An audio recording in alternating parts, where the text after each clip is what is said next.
Continuamos con nuestra Noche de la Filosofía, meditaciones sobre la pandemia. Tengo el gusto de presentar a Salomón Lerner Febres, filósofo, profesor de la PUC, quien nos dará la charla Pandemia y Fragilidad Humana. Doctor Lerner, le doy la palabra. Adelante, por favor. Muchas gracias, Cristina. Estimados amigos, me resulta muy grato tener la oportunidad de participar en esta magnífica Noche de la Filosofía. Y no puedo hacerlo sin agradecer a Miguel Yusti por su permanente entusiasmo dirigido a promover la reflexión filosófica en nuestro país. Él lo hace no solo a través de su trabajo docente y sus numerosas y siempre rigurosas publicaciones, sino también por medio de la organización de conferencias, foros y cursos abiertos a un público creciente.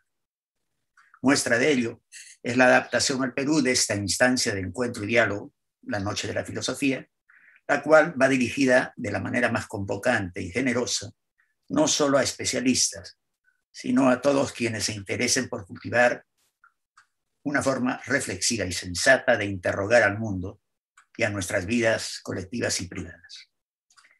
El tema del encuentro este año no podía ser otro que la pesadilla que está viviendo el mundo entero desde la explosión de la pandemia de COVID-19 hace ya más de un año. Surgida en el continente asiático, la enfermedad no tardó ni 3 meses en extenderse por todo el globo. Y siendo en principio un problema médico o más simplemente sanitario, la pandemia tampoco demoró en convertirse en una catástrofe para todos los ámbitos de existencia. Y me refiero a la existencia de las sociedades humanas, desde los grandes flujos del comercio internacional y ello hasta los confines de las vidas privadas, íntimas. Pocas veces hemos observado con tanta contundencia esa ligazón que comunica de manera inmediata a los grandes sistemas que ordenan la vida de las sociedades modernas, con las vivencias mentales, psicológicas, más íntimas de las personas. Si la pandemia es, en primer lugar, una tragedia que ha ocasionado innumerables muertes, además de profundos sufrimientos de privación por privación de recursos, también ella ha tenido un terrible impacto sobre el dominio del espíritu, las esferas del pensamiento, de la acción, de los afectos. Los sucesos del último año han agudizado nuestros sentimientos de zozobra o de inseguridad y hasta cierto punto han gravitado sobre la forma en que nos miramos unos a otros, orientando nuestra atención incluso sobre nuestras ideas acerca de nuestro lugar en el mundo en tantos seres humanos. Lo señalado significa, por tanto, que entre las diversas formas en que cabe interrogarnos sobre lo que viene siendo esta experiencia mundial de la pandemia, una forma indispensable ha de ser la pregunta filosófica, la interrogación filosófica. Decir esto, sin embargo, requiere de una dilucidación previa. Digamos, para simplificar un poco esta cuestión. La noción de la interrogación filosófica podría tener al menos 2 acepciones distintas.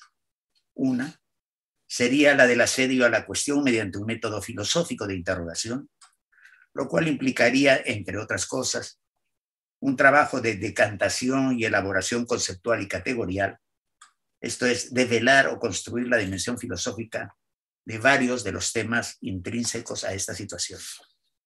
Solo a manera de ejemplo, cabría, regresar sobre una definición filosófica de la experiencia de la enfermedad o reflexionar sobre la idea de salud o sobre la noción de vida. Este es un trabajo prometedor y apasionante que, sin embargo, creo excedería tanto mi propósito en esta charla. Prefiero por ello acogerme a una segunda forma de entender esta interrogación filosófica. Y esta sería la pregunta acerca de qué temas y problemas de implicancia moral, o más ampliamente filosófica, surgen de la vivencia cotidiana de la pandemia. Es decir, en qué medida esta dura experiencia, al mismo tiempo que nos somete a una difícil prueba y revela nuestra fragilidad, también nos llama a mirar dentro de nosotros mismos y acaso a redescubrir o descubrir por vez primera esas preguntas olvidadas, esas perplejidades creativas, esas interrogaciones que hacen más auténtica nuestra vivencia humana y que además nos unen como participantes de una misma travesía. Ahora bien, esta mirada filosófica implica reconocer en primer lugar que lo que se está viviendo, que se nos aparece de la manera más tangible e impactante como un problema físico y de salud, no es solo un fenómeno que concierne a la medicina y a las ciencias positivas. Se trata más bien de una instancia en la que se ponen en juego las más diversas dimensiones de la conciencia humana, como podrían ser el amor y más en general los vínculos afectivos que nos unen a nuestras familias, a nuestros amigos e incluso a personas que pueden no ser amigas, pero por quienes sentimos estima y respeto. Todo ello va poniendo en acción nuestra capacidad para el razonamiento moral y de ahí la inquietud acerca de cómo ayudar a los demás, ello dentro de nuestras posibilidades, es decir, cómo así ponemos a la obra el valor de la solidaridad. Pero al lado de estas cuestiones que inciden sobre nuestra condición de seres sociales, están también esos pensamientos, ideas o interrogantes que motivan un encuentro con nosotros mismos, una exploración de nuestras propias conciencias y en lo que creemos ser nuestro destino o nuestra vocación. Y ello no solo como miembros del género humano, sino como personas con biografía propia y única. Una renovada conciencia de la soledad, de la muerte, del desencanto, por ejemplo, podría o debería despertarnos del letargo de una existencia inercial, inmotivada, reducida a vidas vividas solamente por vivir. Y al hablar de estas vidas inerciales, ajenas a todo examen y a todo proyecto, se hace más evidente la vigencia y la necesidad que es permanente de las preguntas kantianas. ¿Qué puedo hacer? ¿Qué debo hacer? ¿Qué me es permitido esperar? Preguntas que, como bien señala Kant, se sintetizan en una sola. ¿Qué es el hombre? Tales interrogantes nos recuerdan, si hiciera falta, que la filosofía no es un saber ornamental, una ocupación privativa de una presunta casta intelectual, sino que ella expresa la vocación más profunda del hombre, la del autoexamen, la de la búsqueda del lugar que nos corresponde en el universo de todo lo existente. Son preguntas que, como es obvio, quedan sepultadas a lo largo de la vida entera en la mayoría de las personas. Y ello por el tráfago de la vida cotidiana y sus mil y una ocupaciones de urgencia. Pero esas preguntas o ese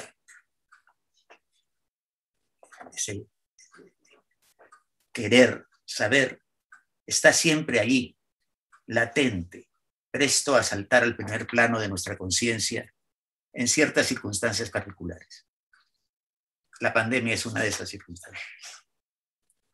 La pandemia nos ha sustraído de la vida pública. Nos hemos visto encerrados y relativamente aislados. Digo que esto es relativo en primer lugar porque el encierro, evidentemente, no se produce en las mismas condiciones para todos. Para una enorme porción de la población, el encierro implica hacinamiento. Por otro lado, en realidad para una gran cantidad de personas, aunque ello no sea necesariamente la situación general, la existencia de las redes digitales hace imposible que se produzca un verdadero aislamiento.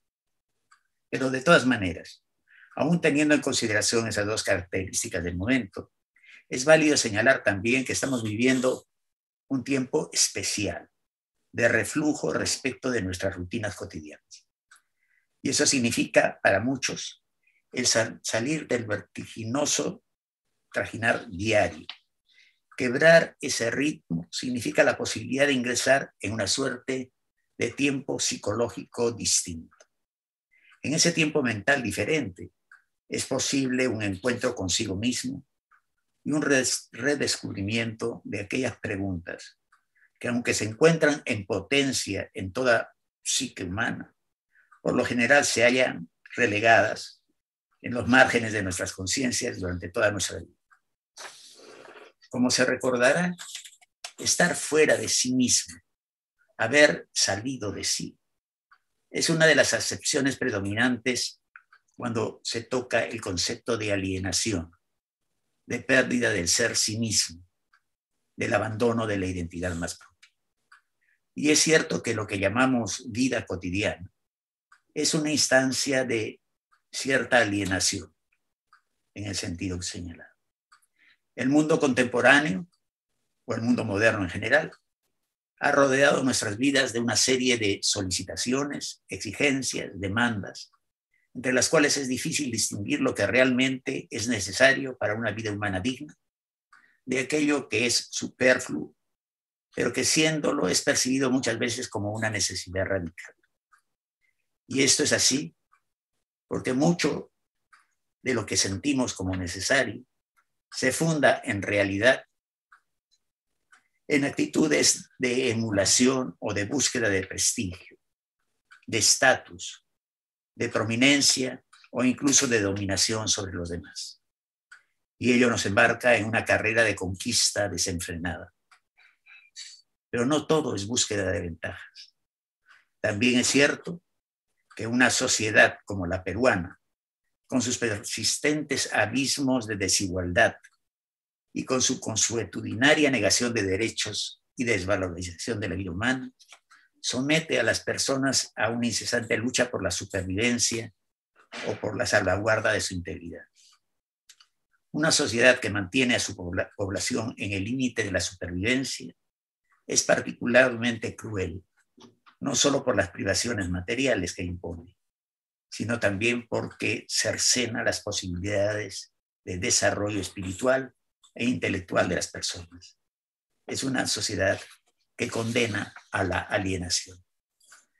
Superar esa alienación exige una tarea, la de reflexionar sobre nosotros mismos. Es difícil hacer esto, pues no estamos quizá acostumbrados a escucharnos y mucho menos a interrogarnos. ¿Cuántas veces durante el curso de una vida entera una persona se pone a pensar seriamente en lo que ella es, en su origen y destino, en las raíces o las fuentes de su comportamiento, en todo aquello que le da forma a los fines y objetivos que persigue? En sus pensamientos, Blas Pascal se preguntaba algo así: ¿cuántos males y desdichas surgen para el hombre por no saber estar solo en su cuarto?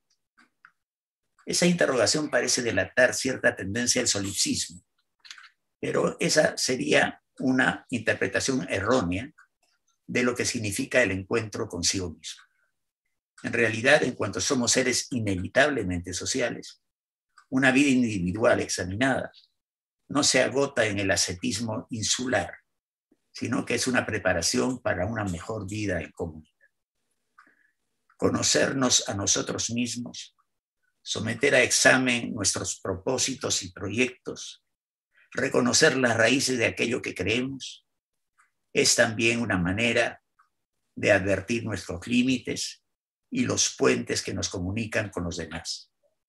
Es reconocer a los otros dentro de nosotros mismos. Y aquí se puede encontrar cierta paradoja. Las medidas de contención de la pandemia mandan un alejamiento. El distanciamiento social casi se ha convertido en una consigna universal, pero de una manera un tanto velada. Este mandato de distancia nos invita también a pensar en los otros y a ponderar nuestra relación con ellos. De pronto, cobramos conciencia de esa cercanía, de esa interacción constante, de ese diálogo ininterrumpido que constituía nuestra experiencia cotidiana.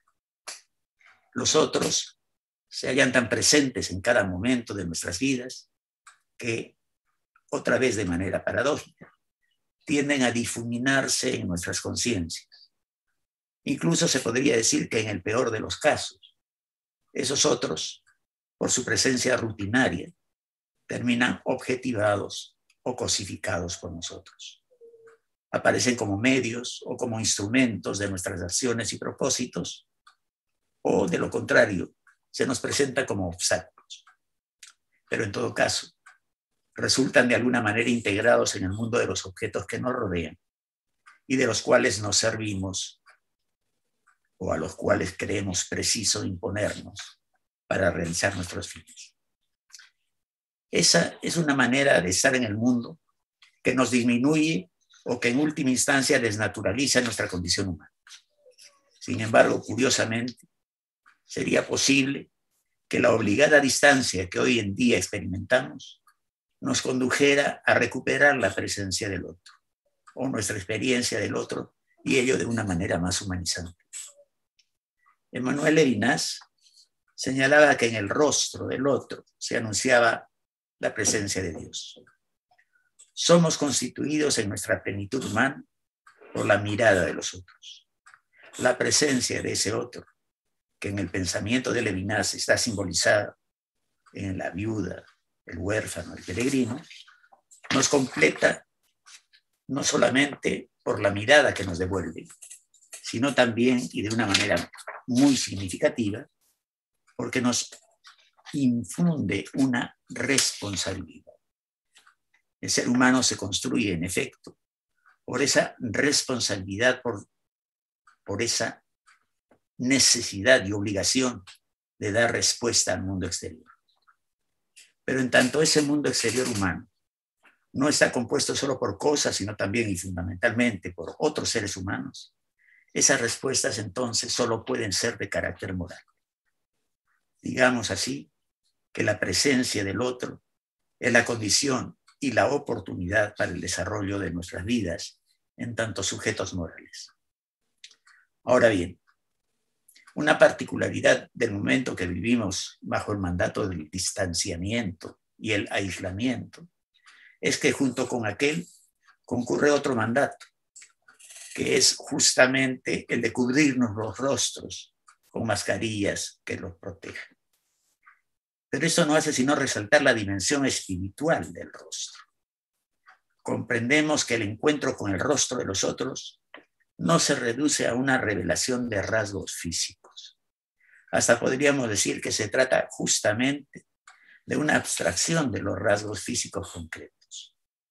Lo que encontramos en los rostros de los otros es nuestra común humanidad.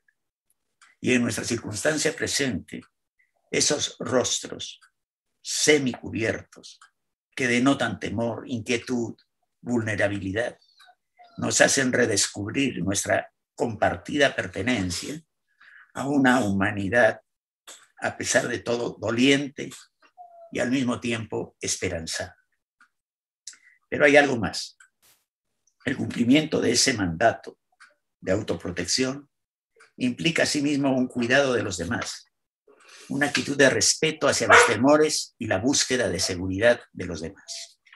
Curiosamente, en estas nuevas multitudes de rostros semicubiertos, de pronto se produce un reconocimiento, una reafirmación de que todos somos parte de una misma existencia. Al ocultar sus rasgos físicos, el otro me muestra su rostro más propio, que es también el mío. Y a pesar de todo lo dicho, ¿cómo perder de vista que en estas circunstancias y de modo ineludible la muerte asoma? Obviamente la muerte está siempre omnipresente en la vida de una sociedad, pero muy rara vez es sentida, experimentada como un fenómeno simultáneamente colectivo, como una ola que impacta sobre todos en el mismo momento. Hoy la muerte es ineludible. Está en nuestras conversaciones más corrientes. Saludarse entre familiares, entre amigos, entre compañeros de estudio o de trabajo, es recibir noticias de la muerte. Conversamos sobre la muerte genérica, estadística, sobre sus cifras crecientes, sobre el ritmo galopante de su avance. O nos lamentamos de la muerte concreta, particular, privada, tangible, de seres queridos, de amigos más o menos cercanos, o de personas que nos resultaban estimables, hombres y mujeres de bien, con quienes de alguna forma contábamos como parte de nuestro mundo. Y todo ello está esta intensificada conciencia de la muerte que cayó sobre todo el mundo, de arriba a abajo, como un puño inapelable, para citar al poeta Javier Solórzano, no hace sino remitirnos al inicio mismo del pensamiento y a la meditación de nuestra especie. ¿Cómo ignorar que en la raíz de la actitud religiosa, igual que en los orígenes de la reflexión filosófica, se encuentra esta necesidad de lidiar con nuestra finitud, con nuestra muerte? La ciencia moderna ha conseguido en apenas siglo y medio cambiar de una manera pasmosa el entorno en el cual existimos los seres humanos, y hasta han habido tiempos no lejanos, pero más ingenuos que el tiempo actual, en los cuales la humanidad, armada de ciencia y tecnología, ha cultivado la ilusión de una futura omnipotencia. Y sin embargo, hay algo que no hemos podido ni podremos alterar, ni mucho menos abolir. Y eso es la finitud de la existencia humana. Pues bien, frente a la imposibilidad de cambiar este dato, ese hecho definitivo de nuestra existencia, la ciencia pasa a segunda fila para ceder su puesto a nuestra actividad simbólica. Los seres humanos cambiamos el mundo, pero aquello que no podemos cambiar lo interpretamos. Es ahí donde nuestra condición de seres simbólicos, una de las maneras en que la antropología filosófica intenta capturar la esencia del ser humano, se manifiesta en todo su poder. Encontrarnos con la muerte implica buscarle un significado. Y eso, buscarle un significado a la muerte, es también de una forma inevitable buscarle un significado a la vida. Es ahí entonces donde nuestras nociones de trascendencia, así como también nuestros sistemas morales, todo aquello que el común de la gente siente remoto o impenetrable cuando se le presenta bajo los nombres de teología o de filosofía, se revela en realidad como un saber, o al menos como una disposición inmediatamente cercana a la experiencia vital de toda persona. Todos necesitamos de un discurso sobre la finitud. Todos precisamos de un relato de trascendencia. Ahora bien, no cabe desconocer que el tema de la muerte y de la finitud ha tenido un puesto central en la filosofía contemporánea, y de una manera muy particular en el pensamiento de Martin Heidegger, que ya fue mencionado antes. Sin entrar ahora en un desarrollo amplio de este tema, hay que decir que en la muerte y la finitud, como experiencia y como asuntos de reflexión, encuentra Heidegger un lugar que nos prepara para un acercamiento a través de la meditación a la cuestión del ser en general. Ya en Ser y Tiempo, Heidegger señala que si en el horizonte del filosofar intentamos analizar al hombre como existencia, como Dasein, como ser ahí arrojado en el mundo y que se reconoce como ser posible, la muerte, la finitud, lejos de clausurar su reflexión, le abre a nuevas puertas por las que el problema del sentido del ser ahí, como ente señalado, abre el camino para la consideración del problema del sentido del ser en general, vinculado esto a una nueva concepción del tiempo. Sin querer ir más allá de este minúsculo apunte sobre el puesto de la muerte y la finitud en nuestra autocomprensión como seres humanos, sí deseo enfatizar lo ya dicho, la pavorosa situación que el mundo vive hoy, el encuentro cotidiano con la muerte, implican también un reencuentro con preguntas olvidadas o siempre ignoradas, y de algún modo insinúan la posibilidad de otra densidad en la vida cotidiana o de una vida cotidiana más alerta. Para ir cerrando esta breve reflexión, hay que decir que así como la vida del día a día se nos aparece, de pronto más problemática, más abierta a nuevas interrogaciones, otro tanto ocurre con lo que podríamos llamar la dimensión pública de nuestras existencias. No me refiero ahora principalmente al encuentro público entre todos nosotros en las calles, sino a nuestra relación con eso que llamamos público, el Estado, el gobierno, las autoridades. En fin, sabemos todos que en el Perú vivimos desde hace unos años una severa crisis de lo público y más específicamente de la política.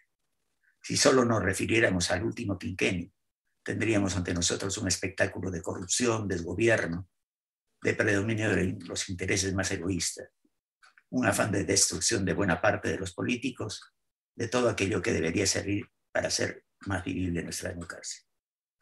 Pero más allá de todos estos conflictos políticos, hay que decir que queda en nuestra esperanza y para el futuro el robustecer con un nuevo sentido el concepto de poder y de responsabilidad que conviene a las funciones de liderazgo en la vida social.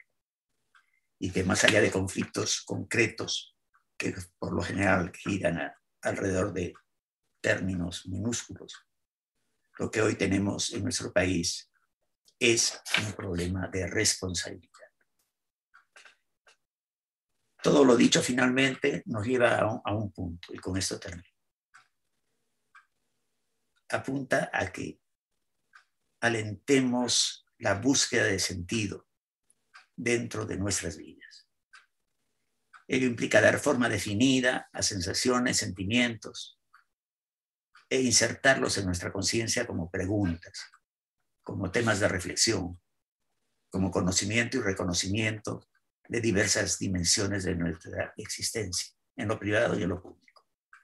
Y es allí en donde la reflexión filosófica se aparece, no como un complemento y mucho menos como un ornamento, sino como un soporte, un terreno firme, aquel terreno en el que podemos asentarnos para que nuestras vidas no sean simplemente algo que nos acontece, sino algo que hacemos y comprendemos. Gracias.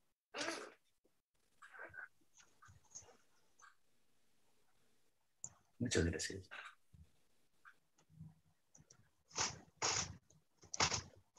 Muchas gracias, doctor Lerner. Acompáñennos a continuación con nuestro siguiente evento, El Poder del Mito, un conversatorio organizado por la Alianza Francesa y la Embajada de Francia en el Perú. Muchas gracias.